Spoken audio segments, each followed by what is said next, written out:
জীবনে সফল হতে চাইলে শ্রীকৃষ্ণের এই বাণীগুলো মনে রাখো। তুমি তোমার কর্তব্য কাজ করে যাও, ফলের চিন্তা করো না।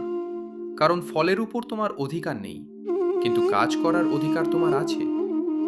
সুখে দুঃখে, লাভ ক্ষতিতে যে মানুষ সমান থাকে সেই প্রকৃত জ্ঞানী। কারণ বাহ্যিক পরিবর্তন তাকে কখনো নাড়াতে পারে না।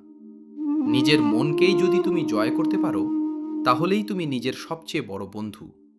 আর যদি না পারো, সেই মনই তোমার শত্রু হয়ে দাঁড়াবে। কাম, ক্রোধ আর লোভ, এই তিনটি মানুষের পতনের মূল কারণ। এগুলোকে জয় করতে পারলেই শুরু হয় প্রকৃত মুক্তির পথ। আত্মা কখনো জন্মায় না, কখনো মরে না। এটি চিরন্তন, অবিনশ্বর। আর মনে রেখো, যখনই ধর্মের অবক্ষয় হয়, তখনই শ্রীকৃষ্ণ আবির্ভূত হন সত্যকে রক্ষা করতে।